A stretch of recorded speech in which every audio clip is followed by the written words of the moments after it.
Paborito nyo rin ba ang liver spread na ipalaman sa tinapay ninyo? Naku, ngayong araw nga po ay pwede ka nang mag-one to sawa. Dahil napakadali lang pala nitong gawin. At isa pa, napakasimple lamang po ng mga sangkap na gagamitin natin ngayong araw sa paggawa nga po nitong liver spread. Talaga naman pong hindi nalalayo kay Mang Rene na liver spread.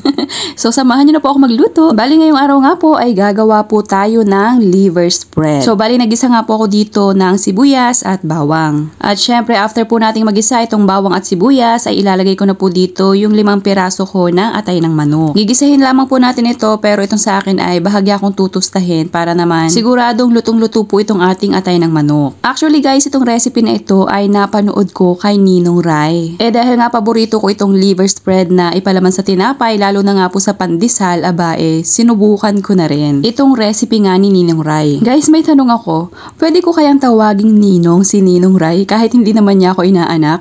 Charot, wala lang, na-curious lang talaga ako. So ayan na, after kong magisa itong ating atay ng manok ay nilagyan ko po yan ng kalahating cup ng tubig. So ayan, at nung kumulo na nga po ay okay na po yan, akin na po yung hahanguin. At dito nga po sa aking food processor ay inilagay ko na itong ating nilutong atay ng manok. Pwede rin po yung atay ng baboy ha. Itong sa akin kasi ay atay ng manok yung ginamit ko kasi nga mas madali siyang hanapin or ito yung palaging available dito sa may talipapa namin. So ayan, ito nga po't nadurog na itong atay ng manok at ganito na po yung itsura niya, o diba? Nagmumukha na talaga ang paborito nating liver spread. So ayan, at this point po ay dito na tayo maglalagay ng mga pampalasa. Naglagay po ako dyan ng konting asin, isang kutsara ng asukal, toyo, at paminta. Actually guys, tansyameter na lamang po yung ginamit ko dito. Pakonti-konti po muna yung ilagay ninyo para matansya nyo nga po yung lasa nito. At para mas madami nga po yung magawa nating liver spread, nag-add po ako dito ng kalahating cup ng tubig. And para sa pampalapot natin or pinakang extender na rin natin dito sa ating liver spread, ay naglagay po ako dito ng breadcrumbs. At pagkatapos po nun, ay hayaan na lamang po natin yung mag-grind dito sa ating food processor para naman po mag-combine silang mabuti, and syempre mas mapino pa natin yung ating breadcrumbs na inilagay dito. Kung mapapansin nyo po ay talaga namang lumapot na itong ating ginawang liver spread at okay na po yan. So ayan, eto na po yung ating finished product. Kung gusto nyo po na mas dark pa dito, ay pwede pa po kayong mag-add dyan ng soy sauce. Yun nga lamang po ay magbabawas kayo dun sa asin na ilalagay ninyo. Kasi baka naman po umalat itong inyong pinakang liver spread. So ayan, at excited na nga po akong tikman kung okay ba ang lasa nitong aking ginawang liver spread. Buti na nga lamang at meron pa akong natirang monay dito. At eto nga po ipinalaman ko na, at naku guys,